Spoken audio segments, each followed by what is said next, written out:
David Schwartz is so irritating to argue with on Twitter. The guy's such a genius. And only he could agree with what the person's saying and by agreeing win the argument.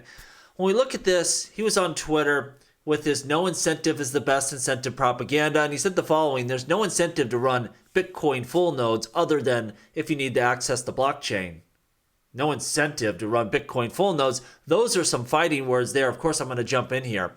He said the only reason you need to incentivize proof of work or proof of stake is that it's expensive and there's sufficient validators on the XRP ledger, which is true. There's enough validators to ensure that payments will settle in a decentralized manner.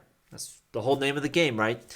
Well, I retorted, there's plenty of incentive to run a full node. Privacy, you don't have to connect to a third party to submit your payment or your transaction. Power, nodes are gods. They control the network. They could kick the miners off the network. They could change the rules. Like, nodes have ultimate power. Not relying on a third party. Again, I don't have to route my transactions through someone's node. I can do it directly. Blockchain data access, participate in a decentralized system, of course, and open payment channels if you want to deal with lightning payments. And he says exactly. He's agreeing with me. I'd rather people be running full nodes for those reasons than because the protocol was paying people. And this made me stop in my tracks and go, wait a minute here. What?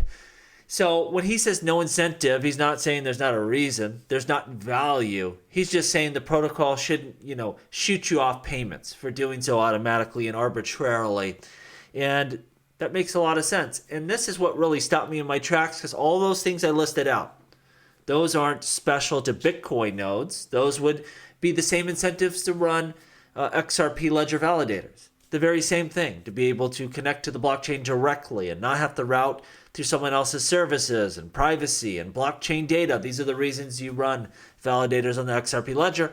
So I guess really the question is the cost, because for me, it's a little tiny bit of electricity on my Raspberry Pi, which is not very much at all in terms of commitment to, validators are quite a bit more expensive. Of course, if you are running some sort of enterprise, some commercial enterprise, you'd be willing to pay the payment. So it's a question of, can you get the scale and can you onboard people?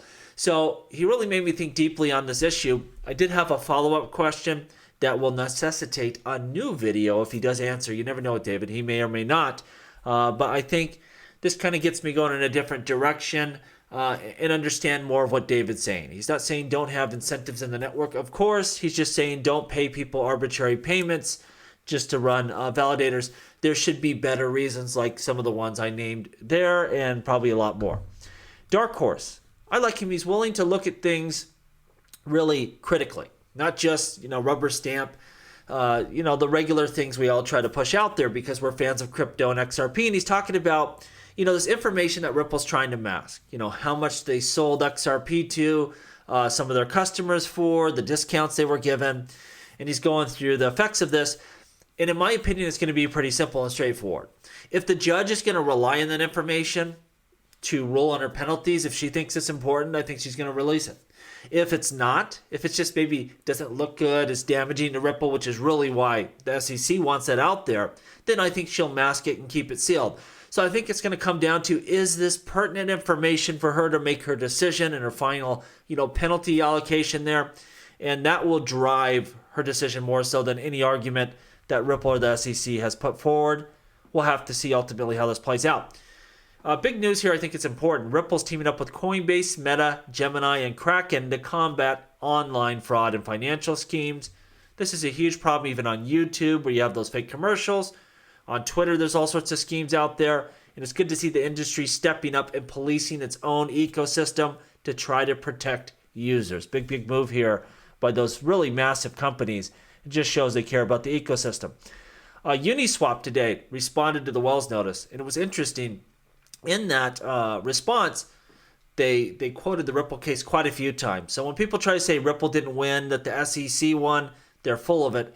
Absolutely, Ripple won that case. And we know that because other crypto cases are referencing that result. If Gary Gensler won Uniswap, they wouldn't be referencing that court case. They wouldn't be saying, hey, look at the Ripple case and rule similar for us. Like, this should take away all doubt for sure who won that battle. We're seeing this big shift here. And we see Caitlin Long saying the following: grab the popcorn as crypto has officially become a U.S. presidential campaign issue. The anti-crypto army turned out to be a giant bust politically. It is breaking up as we speak. We saw Joe Biden put out this campaign message asking for donations, saying cryptocurrency executives backing Donald Trump are outraising them. This has become a big issue. Money and power rule the world, and it's tilting our direction. And that's important to recognize. We see here the Wolf of Wall Street says everything has changed, and it sure seems like it. Democrats pushed back against Biden and Warren and voted for crypto. And again, they're voting for money and power. It's not that they're crypto enthusiasts. It's not that they care about us or the technology. They just want the money. That's what it is at the end of the day. The FDIC chair that Warren was privately protecting and who orchestrated Choke Point 2.0, we've covered that a lot here. Very damaging what they're trying to do there. Well, that person's stepping down. The ETH ETF is likely to be approved now as a result of the tide change. Absolutely amazing. And the one thing I will caution you here, what my buddy DAI said here, proceed with caution. Never underestimate how big an a-hole Gensler is. That's what experience has taught us.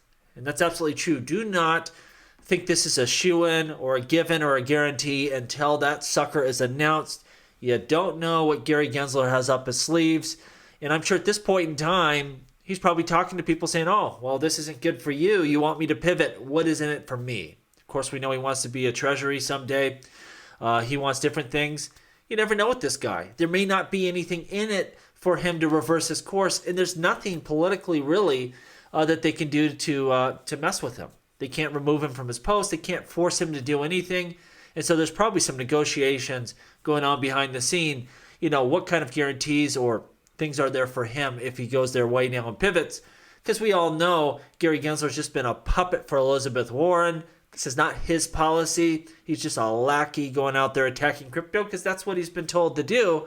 And if he's going to pivot and come off of that, stance, he's probably going to want something. We'll see how it plays out. But absolutely, nothing is set in stone. We do not know for sure what's going to happen.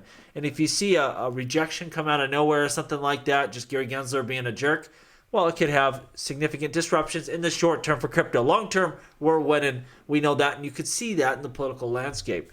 Lastly, I see my buddy here. I must be new. Saying the best name for a Ripple stablecoin is RipUSD. I'm done here. Make sure you like, subscribe right here on Jungle Link.